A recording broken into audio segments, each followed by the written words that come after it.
The crack of 3 gunshots tore through the Colorado air, sharp as a whip across the winter silence. Ethan Whitaker froze where he stood, his calloused hands still gripping a length of rawhide he had been tying to the north fence. For a moment, the world itself seemed to hold its breath. Then the echoes rolled away into the valleys, leaving behind only the dry rattle of November wind and the faint pounding of his own heart. He knew the sound of a rifle well. These were not the measured shots of a hunter taking down a buck. They were desperate, ragged, fired in quick succession. Trouble, the kind of trouble a wise man avoided. For 8 years, Ethan had done just that. He had built fences not just around his land, but around his heart. He had survived wars, storms, and, worst of all, the slow wasting sickness that had taken Mary from him. Since then, silence had been his closest companion. But silence does not argue. Silence does not bleed. With a weary sigh, Ethan left the half-mended fence and moved toward Widow's Gulch, that jagged scar in the land that good men seldom entered. The closer he came, the sharper his senses grew. The smell of pine and stone, the crunch of frozen ground beneath his boots, the metallic tang in the air that told him blood was close. At the mouth of the gulch, the sight waiting for him was grim. 3 men lay sprawled in the dirt, their limbs twisted in unnatural ways, pistols still clutched in stiffening hands. Their fine clothes marked them as outsiders, city men who had believed money and arrogance would shield them in this harsh country. They had been wrong. Then he saw her. She was crouched behind a slab of granite, so still she might have been carved from it, her deer-hide dress stained dark at the shoulder where blood seeped through her fingers. Her face, young, too young, was framed by black hair matted with sweat. And her eyes, wide, wild, the eyes of a cornered animal. When they locked on his, there was no fight in them, only the raw, unspoken plea of someone who expected the final blow to fall at any second. Ethan's grip tightened on the Winchester. He should have turned away. For years he had done exactly that. When the world knocked at his door with its grief and its chaos, he had barred it out, hiding in his cabin like a ghost among Mary's things. The safe choice now would be to leave her to fate. But in the hush of that canyon, another voice spoke, the voice he had not heard in years, the one that still haunted the walls of his cabin. When you see a soul in need, Ethan, you can step forward in compassion, or you can turn away in shame. Mary's words, spoken long ago beneath the circling flight of a hawk, came back to him now as clear as the wind that cut through his coat. Shame. The word weighed heavier than the rifle in his hands. Ethan drew a long breath, the cold air burning his lungs. He knew with terrible certainty that whatever choice he made in this moment, the man who walked out of Widow's Gulch would not be the same one who had walked in. 8 years earlier, Ethan Whitaker had ridden west out of Missouri with nothing but a saddle, a pack mule, and the ache of war in his bones. Like so many men broken by the Civil War, he had sought land under the Homestead Act, hoping that hard work and open skies might mend wounds no doctor could touch. The high country of Colorado had given him that land, and for a time it had given him peace. Mary, his wife, had filled the cabin with laughter, with the aroma of cornbread baked in a cast-iron skillet, with the gentle notes of hymns sung by firelight. She had been his anchor, his reason to believe that the world could still be good. Then the sickness came, silent as frost, a cough that deepened into a fever that consumed her breath until no prayer, no poultice, no medicine could save her. Ethan had buried her beneath the lone cottonwood on the rise above the ranch, driving the rough-hewn cross into the soil with his own hands. Since that day, the cabin had grown colder, emptier. Her chair by the hearth gathered dust, her Bible rested untouched on the mantel, and Ethan himself moved through the days as though in a dream. He spoke little, save to his cattle. He mended fences, chopped wood, rode the range, and filled the silence with work until his body was bone-tired. And yet, when the chores were done, the silence always crept back, heavier than before. He had learned to treat it as a companion, grim but faithful. The neighbors, what few there were in that country, had long since stopped visiting. They respected his solitude, perhaps feared the hollow look in his eyes. In town, people spoke of him as a man turned to stone, a figure carved by grief. And he preferred it that way. The world could burn beyond his fences, and he would not lift a hand. It had taken everything from him already. That was the man who had stood by the fence line when the shots rang out. That was the man who almost turned back to the cabin, to his solitude, to the false safety of silence. But there, in the frozen gulch with death all around and a wounded girl hiding in fear, Ethan felt the weight of Mary's memory pressing against his heart. He remembered how her hand had squeezed his as they watched hawks wheel in the sky, her voice steady as she told him that a man's worth was measured not by the land he owned, nor the battles he'd survived, but by whether he chose compassion over indifference.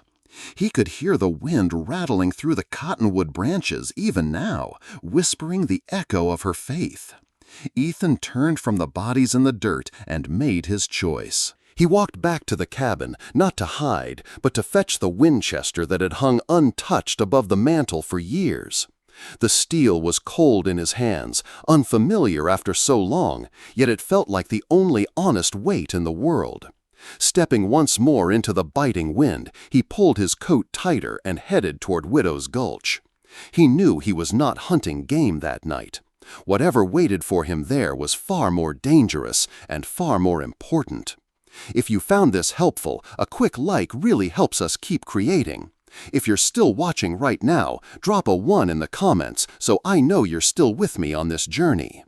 The bodies lay scattered like discarded dolls, their limbs bent in grotesque angles that spoke of sudden, violent death. Ethan Whitaker crouched near the nearest man, studying the wound. A clean hole through the chest, the coat around it too fine for this rugged country. Eastern cloth, silk trim, polished boots. These men hadn't belonged here. They had carried wealth and arrogance into a land that respected neither, and the land had taken its due. But Ethan's attention drifted from the dead to the living. Behind the granite slab, a faint whimper slipped through the wind. He shifted, careful, his rifle balanced low, until he saw her clearly. A girl, no older than 17. Her skin was the warm copper of the high plains, her hair black and tangled. Her shoulder pressed hard under her hand, where blood seeped in a dark, widening stain. Her breathing came in shallow bursts, eyes darting, wide with animal terror. For a long moment they locked on him, blue eyes weathered by years of silence, meeting eyes that pleaded without words. She flinched when he took a step, her other hand fumbling at the small leather pouch strung around her neck, clutching it as if it held her soul. The pouch was adorned with beadwork, bright against the dirt and blood. Tiny colored stones sewn in patterns Ethan did not understand. Some kind of medicine charm, perhaps. He had seen Arapaho families passing through years ago, before the treaties and the forced relocations had pushed them farther onto barren lands.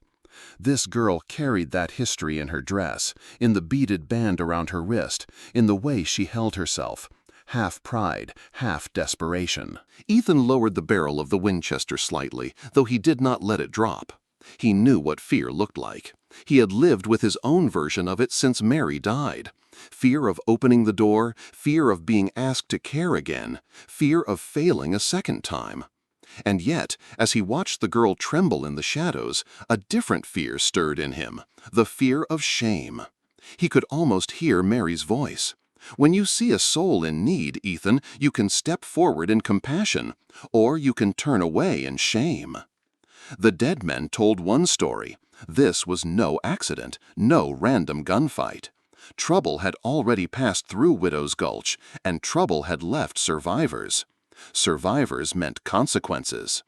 Ethan's boots shifted on the rocky ground. He should have walked away. His life had been built on the safety of walls, on keeping to his land, on speaking to no one but cattle and wind.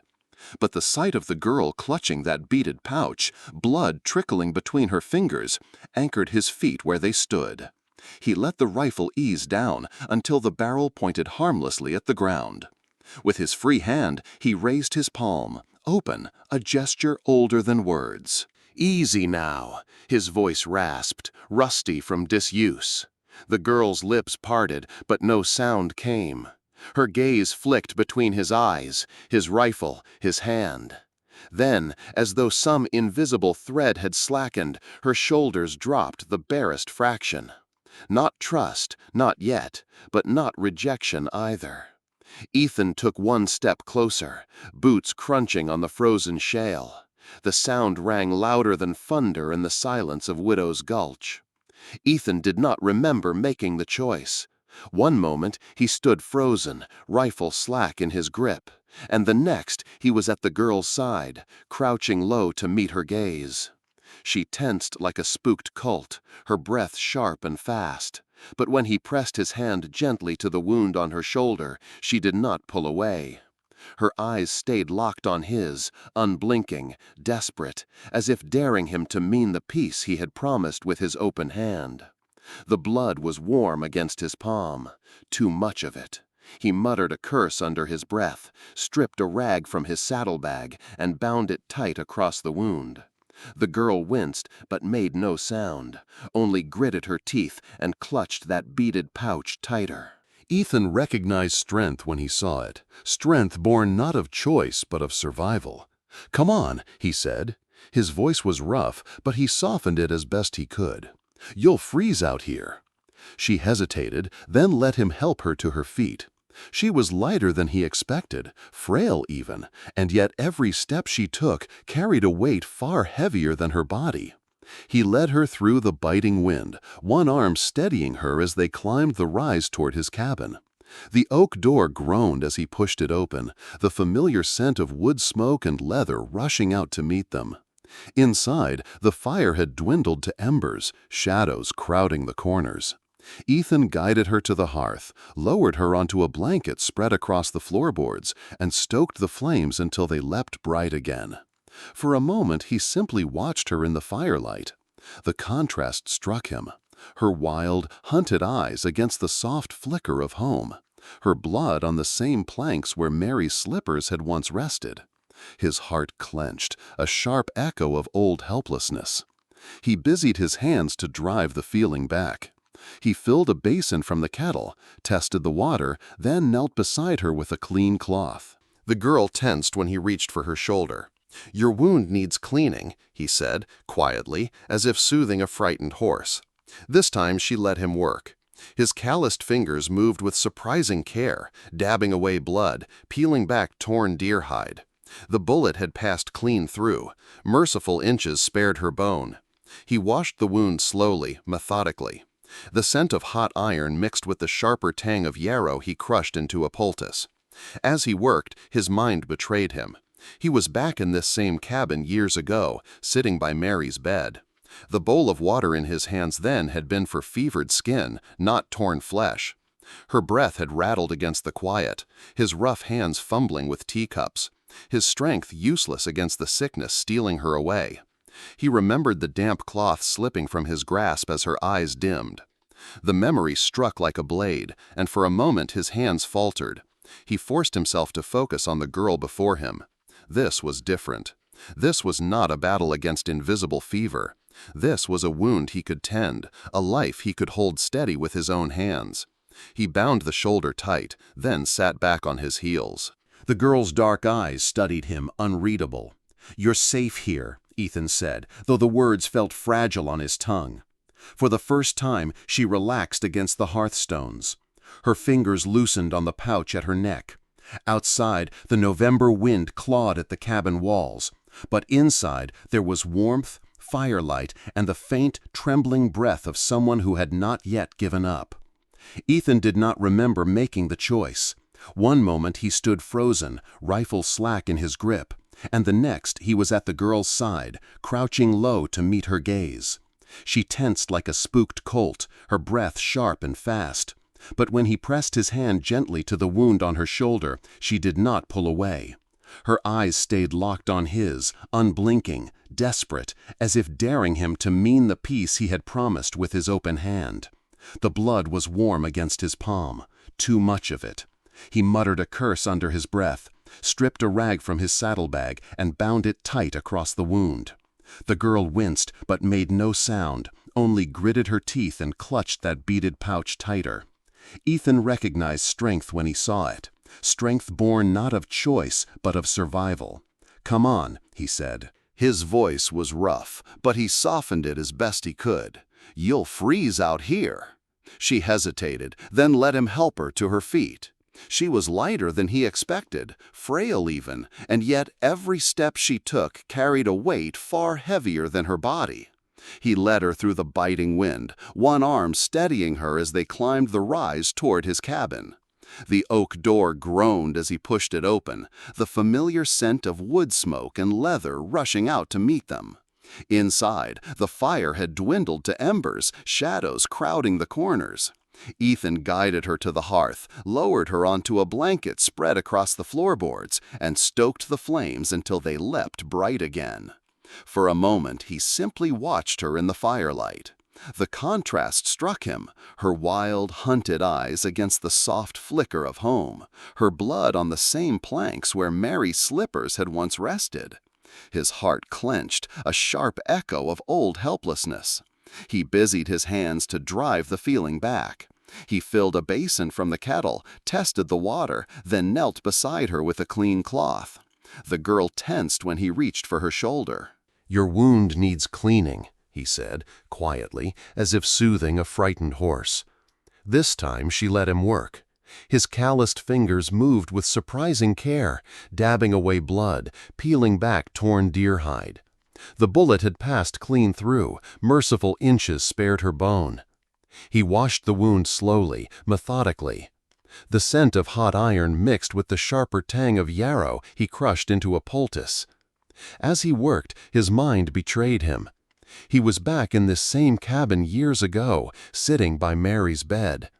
The bowl of water in his hands then had been for fevered skin, not torn flesh. Her breath had rattled against the quiet, his rough hands fumbling with teacups, his strength useless against the sickness stealing her away. He remembered the damp cloth slipping from his grasp as her eyes dimmed. The memory struck like a blade, and for a moment his hands faltered. He forced himself to focus on the girl before him. This was different. This was not a battle against invisible fever. This was a wound he could tend, a life he could hold steady with his own hands. He bound the shoulder tight, then sat back on his heels. The girl's dark eyes studied him, unreadable. "You're safe here," Ethan said, though the words felt fragile on his tongue. For the first time, she relaxed against the hearthstones. Her fingers loosened on the pouch at her neck. Outside, the November wind clawed at the cabin walls, but inside there was warmth, firelight, and the faint, trembling breath of someone who had not yet given up. The morning broke with a pale, brittle light. Frost clung to the pasture grass, and Ethan stepped outside expecting the same weary sight he'd known for years, his few aging cattle scattered thin across the land. But what greeted him stopped him cold. The field was full. At least 20 head, maybe more, their red and white coats gleaming in the dawn mist. Fine Hereford stock, heavy-shouldered and healthy, the kind that fetched high prices at market. They grazed as if they had belonged there all along, as if they had sprung up from the earth overnight. Ethan gripped the fence rail, his breath fogging in the air. Cattle didn't just appear. Somewhere, someone was missing them. And when that someone came looking, questions would follow, questions he had no answers for. Behind him, Naomi had stepped onto the porch, wrapped in the woolen blanket he'd given her. Her dark eyes widened as she took in the sight. Then she whispered something in her own tongue, a phrase soft as prayer. She pointed toward the herd. "A gift," she said, her voice steady. "From the Great Spirit. You showed kindness. Now the land provides." Ethan turned sharply. "No," he said, "there's no such thing as gifts like this. Cattle don't fall out of the sky. Someone owns them. And when they realize they're gone, they'll come knocking." But Naomi shook her head slowly, her expression calm in a way that unsettled him. "In my people's stories, when the heart chooses mercy, blessings follow. You spared me. Now the land answers." Her words stirred something deep, something Ethan had buried beneath years of silence. He thought of Mary's Bible, still sitting untouched on the mantel. Without meaning to, a verse rose unbidden in his mind, one Mary had loved. "Then the Lord said to Moses, 'I will rain down bread from heaven for you.'" Exodus 16:4. The memory cut him like a knife. Mary had believed in providence, in miracles. He had mocked it once, long ago. Now he stared at the herd in his pasture, fat and thriving, impossible, and he felt the old ache of doubt gnaw at him. "Gifts like this," he muttered, "get a man killed." Naomi's gaze lingered on him. Or they save him. The silence stretched between them, broken only by the lowing of cattle. Ethan rubbed his hands across his face, the stubble rough against his palms. He wanted to dismiss it, call it chance, call it theft, but in the corner of his heart, the part Mary had tended with her laughter and hymns, something shifted. Still, fear pressed heavier than faith. The herd meant wealth, yes, but also exposure. In a land where men whispered over poker tables and news traveled faster than the wind, the miracle in his pasture would not stay secret for long. And when the wrong ears heard, Gideon Thorne would not just be hunting a runaway girl. He would be hunting a man whose fortune had suddenly, suspiciously grown. The days that followed carried a rhythm Ethan had not known in years. It began with the small sounds, Naomi's light steps across the floorboards in the morning, the quiet clink of a spoon against a bowl, the murmur of cattle outside. For 8 years, his cabin had been a tomb, each creak of timber echoing only his own solitude. Now the silence had changed. It no longer pressed on him like a weight. It moved, breathed, lived. Naomi had found Mary's neglected vegetable patch behind the cabin. Where Ethan had seen only dry soil and weeds, she saw possibility. He watched from the porch as she knelt, her small hands coaxing the earth with patient care. She spoke to the soil in her language, soft words that sounded like prayer. Soon, green shoots broke through the dirt, stubborn against the frost.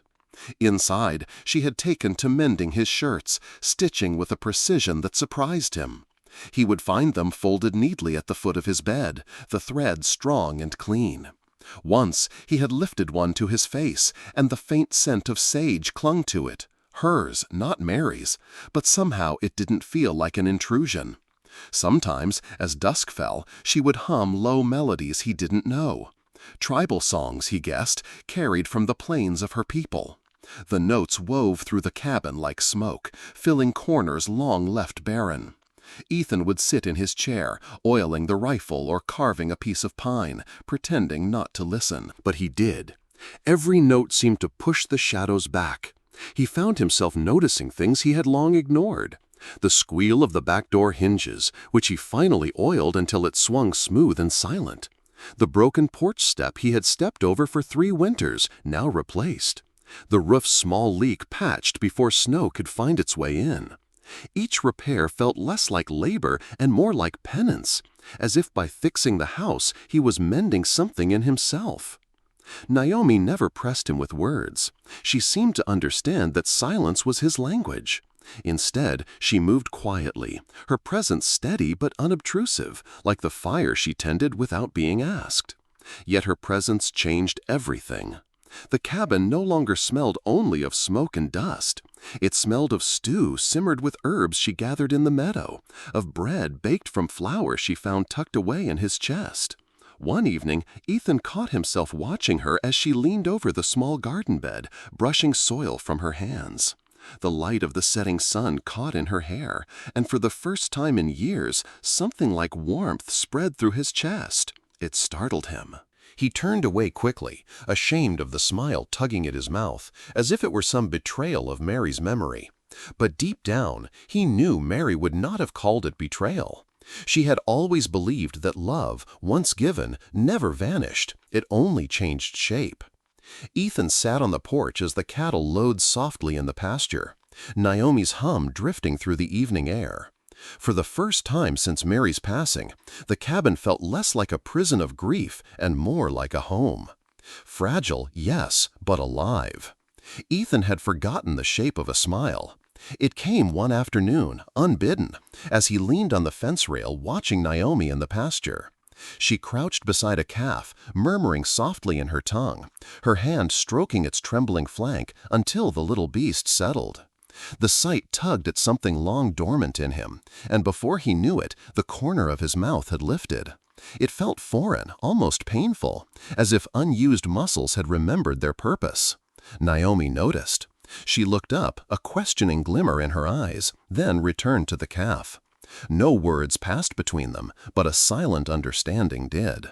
That evening, they shared supper in quiet, the fire snapping between them.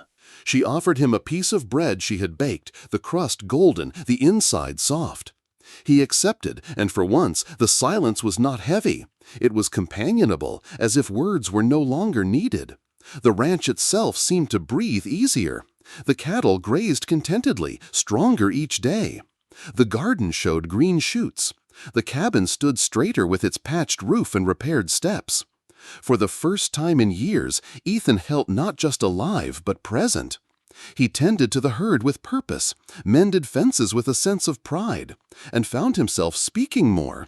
Short stories of stubborn bulls he once owned, of storms he had weathered. His words came awkwardly, rusty from disuse, but Naomi listened with patient eyes. Yet even as warmth returned to his world, shadows lengthened at its edges. On a supply trip into the nearest town, Ethan had felt the change. Men paused in their conversations when he passed. Their gazes slid to the horizon where his land lay. One of the Miller brothers, young, broad-shouldered, had clapped him on the arm, saying, "Heard you came into a fine herd, Whitaker. Must be good fortune smiling." His tone was friendly enough, but the curiosity behind his eyes was sharp. Too sharp.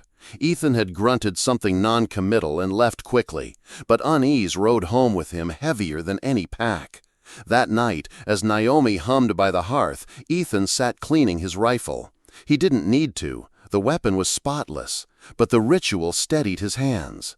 He thought of the men in Widow's Gulch, of Thorne's name spoken in Naomi's broken English. He thought of the ledger she had not seen, but he could imagine, pages that turned people into numbers, property, possessions. The smile he had discovered that afternoon faded. Naomi's song trailed off. She looked at him from across the fire, her expression unreadable. Then, softly, she said, "He will come." Ethan met her gaze. The firelight flickered across his weathered face, catching the lines carved deep by grief and solitude. He didn't answer, but he didn't need to. They both knew it was true. The ranch had come alive again. But life, Ethan realized, was the very thing that drew predators. Gideon Thorne would not ignore a runaway girl, and now he would not ignore a rancher whose fortune had appeared out of nowhere. For the first time in years, Ethan had something to lose. And that, he knew, was the most dangerous thing of all. If you're still watching right now, drop a 1 in the comments so I know you're still with me on this journey. The Tuesday sky was as clear and sharp as cut glass when Ethan heard the hoofbeats. Not from the main trail, but across the open range, where only a man with no fear or too much arrogance would ride. He set the axe against the chopping block, his hand still resting on the worn handle. The figure drew closer, tall in the saddle of a black horse that gleamed like polished stone. The rider's coat was long, eastern cut, his boots too fine for Colorado dust. But it wasn't the clothes that set Ethan's teeth on edge. It was the man's face, sharp, predatory, with eyes like a rattlesnake's, cold and watchful, missing nothing. Naomi had stepped into the doorway behind him, wrapped in Mary's old blanket. Ethan didn't need to look to feel the fear radiating from her. It clung to the air, as real as the frost still clinging to the earth. The rider reined in only a few feet from the woodpile. He didn't dismount. He didn't need to. From his elevated perch, he looked down at Ethan as though the land itself bowed beneath him. "This is a fine spread you have, Mr. Whitaker," he said, his voice smooth as velvet dragged across sandpaper. "And quite the herd. Seems fortune has smiled on you." Ethan said nothing. He stood his ground, the axe steady in his hand, his silence harder than any words. The man's thin lips curved into what might have been a smile. "I've come looking for something that belongs to me. Dark hair, dark eyes. She wouldn't have wandered far." His riding crop gestured lazily toward the cabin, though his gaze never left Ethan. Naomi gasped softly behind the doorframe. Ethan felt it like a knife in his back. The man's eyes narrowed.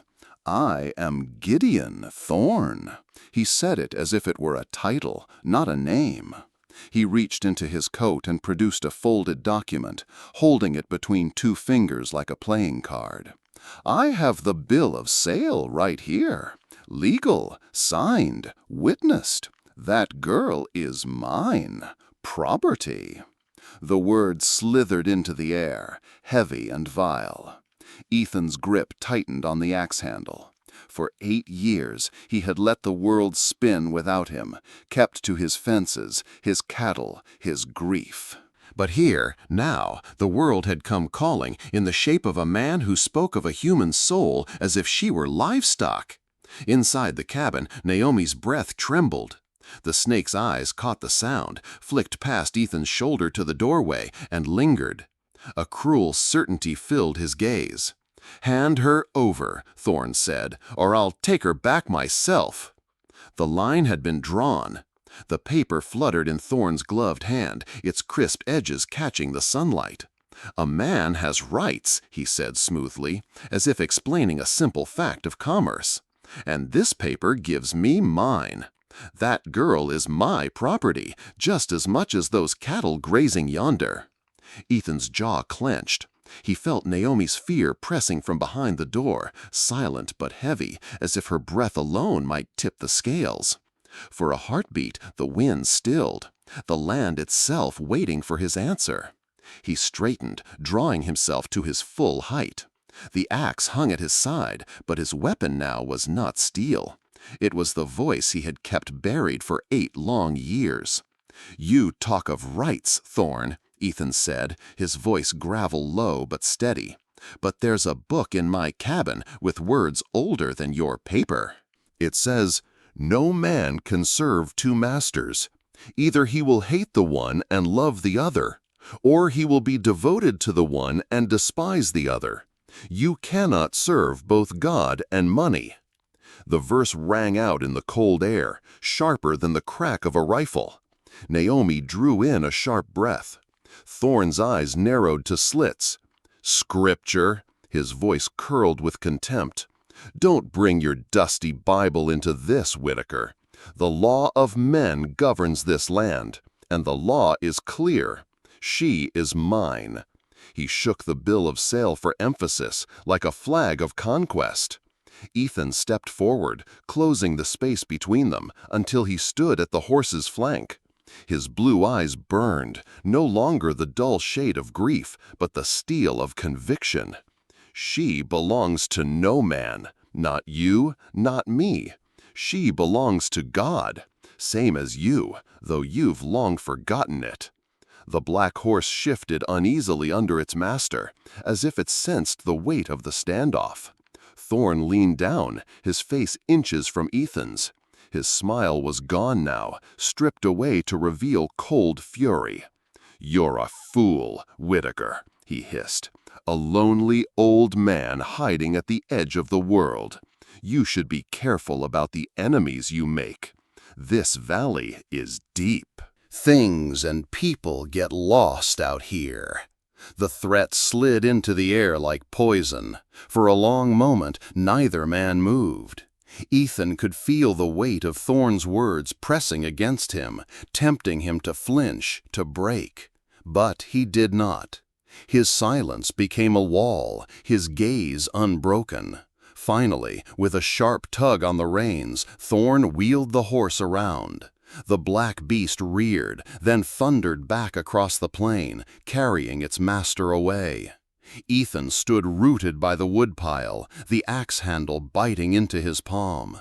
His heart pounded, but his voice did not tremble. For the first time since Mary's death, he had spoken not from grief, but from faith. But as the dust of Thorne's departure settled, Ethan knew this was no ending. It was only the beginning of the storm. The days that followed Thorne's visit were heavy with silence. Not the silence Ethan had lived with for years, but a taut, waiting silence, like the held breath before a storm breaks. He kept his rifle by the door, his eyes sharp to every sound of hoofbeats on the wind. Naomi moved quietly through the cabin, her fear unspoken but ever present. When the knock finally came, it wasn't the crash of violence Ethan expected. It was firm, deliberate. He opened the door to find Sheriff Miller on the porch, his badge catching the late sun.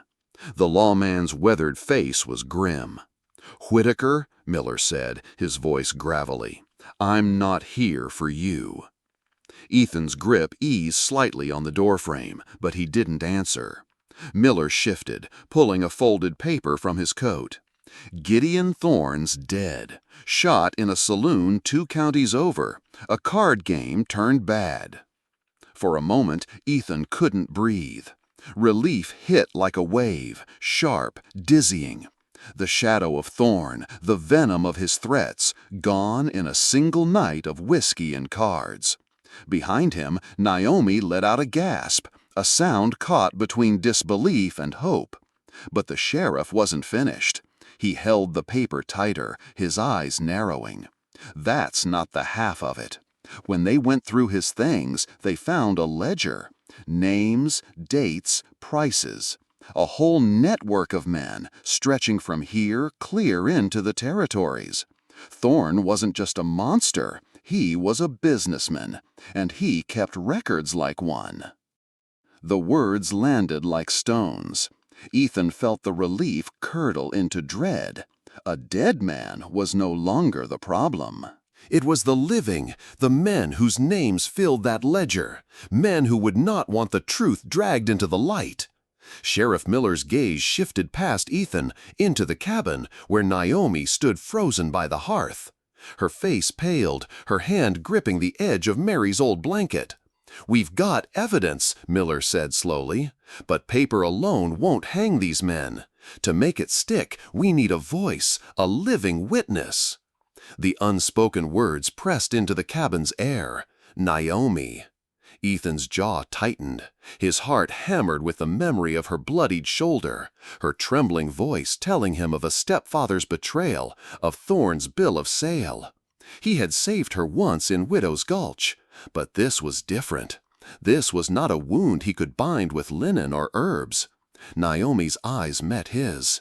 For the first time since she'd come to him, her fear was not of being hunted, but of being asked to stand before the world. The sheriff tucked the paper back into his coat. "Denver," he said. "The circuit judge wants testimony. Without it, this ledger may as well be ash." The silence that followed was heavier than gunfire. Ethan knew the truth. Thorne's death was no ending. It was the opening of a battlefield far larger than his ranch, one where Naomi's voice would be the weapon, and he would have to choose whether to stand beside her. The sheriff's words hung in the air long after he was gone. Denver, courtrooms, judges, men in suits who weighed human suffering on the scales of law and profit. Ethan shut the door and leaned against it, his chest heavy. Naomi had not moved. She sat by the fire, her hands clutched tight around the medicine pouch at her neck. The blanket slipped from her shoulders, but she didn't seem to notice. "They want me to speak," she whispered, her voice raw. "Before strangers, before men who do not see me." Her eyes lifted to Ethan's, wide and terrified. "What if they call me liar? What if they say I am nothing?" Ethan knelt beside her, the fire casting both their shadows long across the cabin walls. He searched for words, but all he found was the memory of Thorne's sneer, the venom in his voice as he had called her property. Naomi's breath trembled. "I ran from him. I thought I had escaped. But if I go to Denver, it will be like standing before him again." Ethan's jaw tightened. He wanted to say no. To tell her she would never have to face those eyes again, to keep her hidden in the safety of his cabin until the world moved on without her. That was what he had done for himself, after Mary barred the door, closed the shutters, lived with silence. But he remembered another voice, Mary's voice, the words she used to read aloud at the table. "Speak up for those who cannot speak for themselves, for the rights of all who are destitute." His throat tightened. Those words had seemed distant once, lines of scripture meant for preachers and prophets. But now, sitting across from Naomi, they burned with weight. "Naomi," he said quietly, "your voice is stronger than you think. You survived him. You defied him. That makes you more than a witness. It makes you the one thing men like Thorne fear most, the truth." Her eyes glistened, but she shook her head. "I am only one girl." Ethan's hand closed gently over hers, rough calluses against her trembling fingers. "One voice can be enough. I've seen battles turn on less." The fire snapped, sending a shower of sparks up the chimney. Outside, the herd lowed in the dark pasture, steady and calm as if untouched by the weight pressing in on the cabin. Naomi drew a shaky breath, her fingers loosening around the pouch. "If I go, will you stand with me?" Ethan's answer came without hesitation. "Yes, all the way to Denver and through whatever comes after." For the first time that night, some of the fear left her eyes. Not gone, but lessened, like a candle lit against a vast darkness. And in that flicker, Ethan felt it too. The storm was no longer his to outrun. It was theirs to face together. The moon hung high, silvering the valley with a cold, ghostly light. Ethan walked the familiar path up the rise behind the cabin, his boots crunching softly against the frost-hardened soil. The cottonwood loomed ahead, its bare branches rattling in the night breeze like whispered prayers. At its roots lay Mary's grave, the rough-hewn cross he had carved years ago, still standing, weather-worn but steady. Ethan stopped there, resting his calloused hand on the wood. For years, this had been his only sanctuary, a place where silence was his answer and grief his companion. Now, the silence pressed differently, heavy, demanding. He bowed his head. "I don't know what to do, Mary." His voice was rough, the words torn from a place deeper than speech.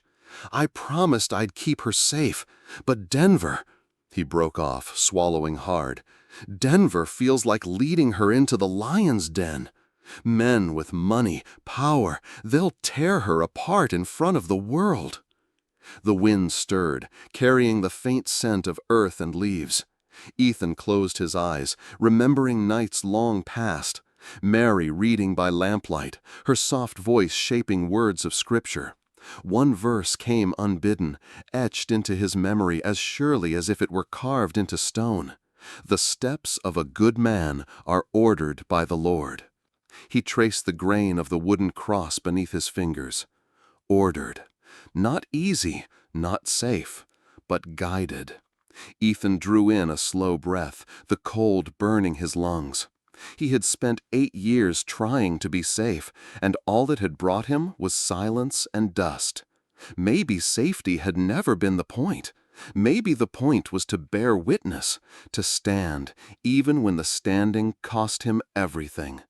He looked up at the cottonwood's branches, stark against the moonlight. In his mind's eye, he saw Mary there, not sick and fading, but strong as she had always been, her hands dusted with flour, her smile steady as she teased him for his silence. "We're all branches of the same tree, Ethan. When one breaks, the whole tree feels it." His throat tightened. He pressed his forehead to the cross, whispering into the night. Then I'll stand with her. I'll be the witness. Not her shield, not her cage, just her witness. The words settled in him, quiet but immovable. A promise as real as any vow he had ever spoken. He lifted his head, squaring his shoulders. The storm ahead would not be fought with rifles or fences. It would be fought in the open, under the gaze of men who believed a person could be owned. And Ethan would not let Naomi face that storm alone. As he turned back toward the cabin, the wind shifted through the branches, a sound like a sigh, gentle, approving. For the first time in years, Ethan felt not just grief beneath that tree, but resolve. The Denver courtroom was nothing like the wide, clean spaces of Ethan's ranch. It was cramped, stale with cigar smoke, its air thick with the rustle of papers and the low murmur of men in dark suits. Naomi looked small at the center of it all, a single figure standing against a wall of eyes that measured her as though she were evidence, not flesh and blood.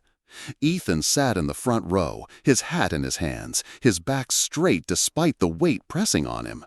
He felt as out of place as a hawk in a henhouse, but his gaze never left Naomi. She needed an anchor, and he would be that anchor, steady and unyielding.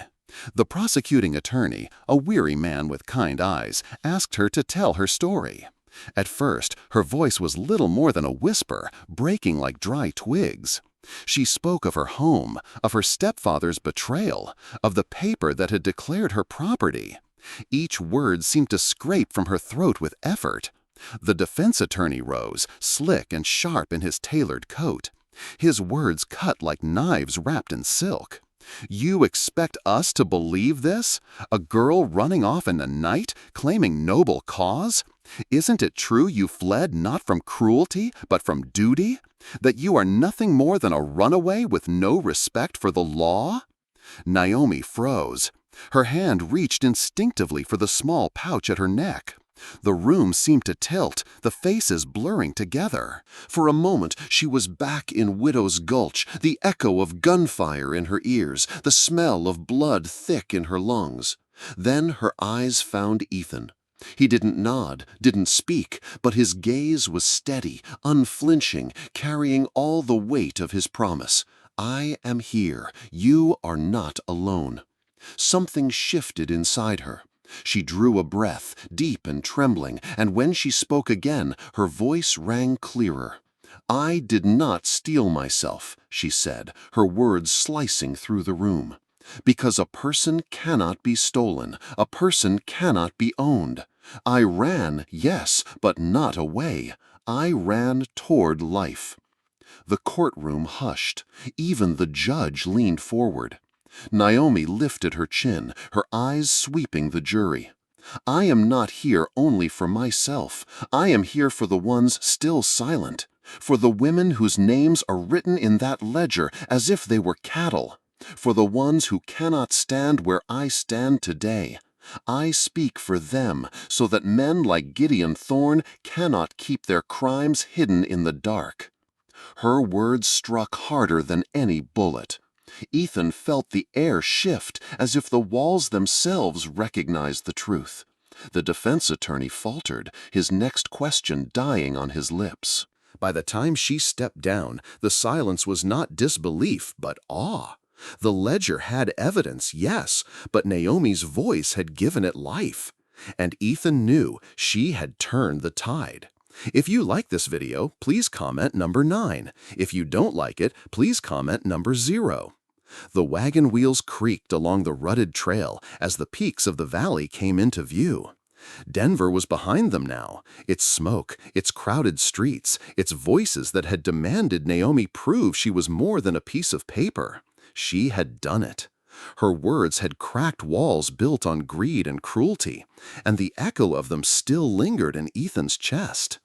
But it was the sight of his land, stretching wide and open beneath the evening sky, that loosened something in him. The pasture rolled out like a quilt of green and gold. The cabin, small but sturdy, stood waiting with its repaired roof and fresh-cut porch step. And beyond it, the herd lifted their heads, placid eyes watching the wagon's approach. Naomi sat beside him, her dark hair pulled back beneath a shawl, her gaze fixed on the mountains that rose behind the ranch like watchful sentinels. For the first time since he had found her bleeding in Widow's Gulch, her shoulders seemed to rest easy. The hunted look had left her eyes. What remained was tiredness, yes, but also peace. When the wagon halted, Ethan climbed down first and offered his hand. She hesitated only a moment before placing her smaller one in his, steady despite the tremor he felt there. Together they stepped onto the earth that had been his prison for 8 years and was now becoming something else. Inside, the cabin smelled of wood smoke and memory, but no longer only Mary's memory. Naomi moved to the hearth as if she belonged, stoking the fire without being asked. Ethan stood for a long moment in the doorway, watching her in the familiar light, feeling the shift within himself.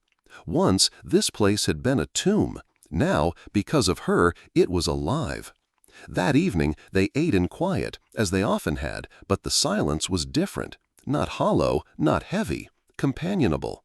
Ethan found himself telling her about the cottonwood on the rise, the tree beneath which Mary rested. His voice caught at first, but Naomi only listened, her hands folded in her lap. When he finished, she said softly, "She is still here, in the land, in you." The words struck him deep, but not with pain, with comfort. Later, as the fire burned low, Ethan stepped outside. The stars stretched endless across the sky, clearer than they ever were above Denver. The cattle shifted in the pasture, their steady lowing like a hymn. He thought of Mary's Bible, of the verse that had steadied him before Naomi's testimony. Speak up for those who cannot speak for themselves. She had done that, and in doing so, she had freed not only herself, but a part of him long buried. Naomi came to stand beside him, wrapped in the blanket that had once belonged to Mary. He did not flinch at the sight. Instead, he felt something settle in him, an acceptance that memory and present could share the same space, that grief and hope could live side by side. "You fought for me," she said quietly. He shook his head. "No, you fought. I only stood witness." Her eyes lingered on him, and for a moment the weight of all they had endured hung between them. Then she smiled, small, tired, but real. The night air was cold, but Ethan felt warmth rise in him.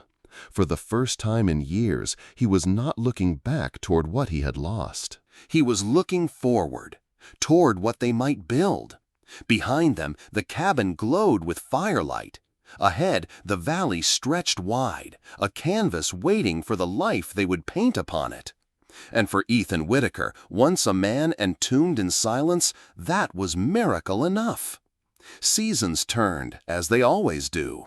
Harsh winter gave way to spring rains, spring into the blaze of summer, summer into the gold of autumn. With each passing year, the ranch changed.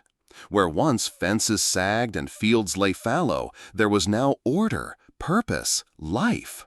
The herd multiplied, strong and healthy, their calves bounding clumsily through the grass.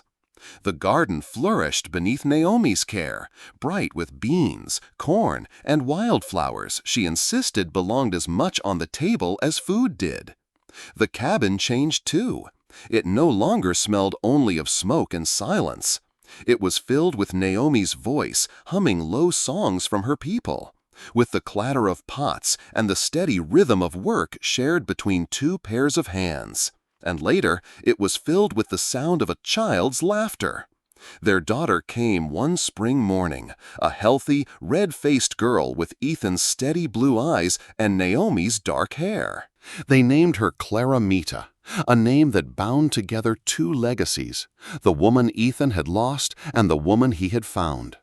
Under that name lived a promise that sorrow and hope could walk side by side, and love could bridge what grief had broken.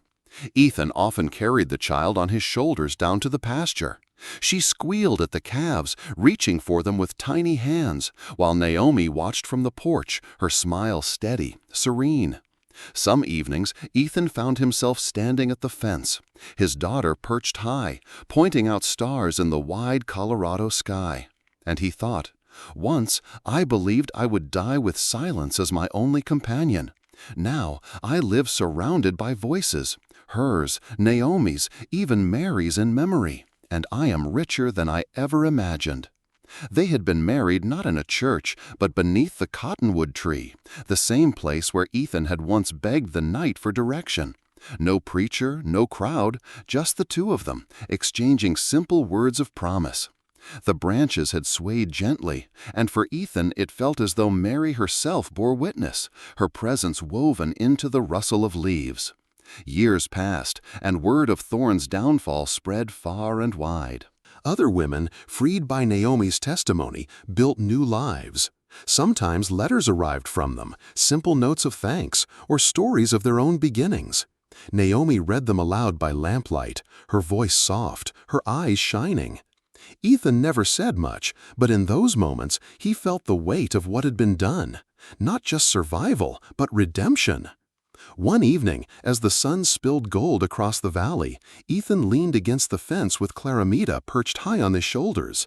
She pointed toward the herd, where calves wobbled on unsteady legs beside their mothers. Naomi stood nearby, her hands folded over her apron, her eyes on the same scene.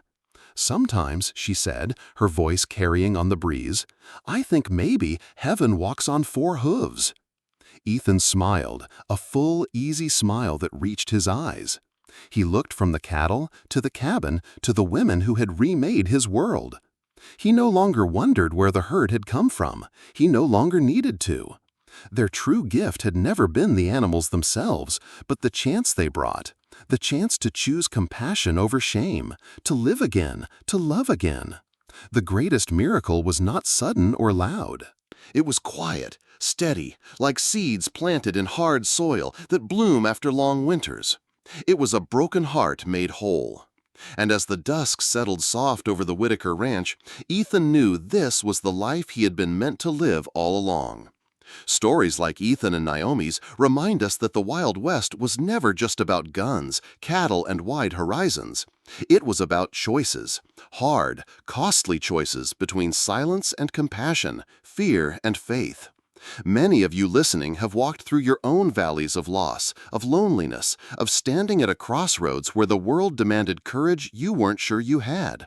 Ethan's journey shows us that even the most broken heart can be healed when we step forward, not in shame, but in love. If this story touched something deep in you, if it reminded you of the strength of family, the power of faith, or the quiet miracle of second chances, then stay with us. This channel is where we honor true Wild West stories, tales of struggle, justice, and redemption. Like, subscribe, and share so that these stories live on, and so that none of us walk this trail alone.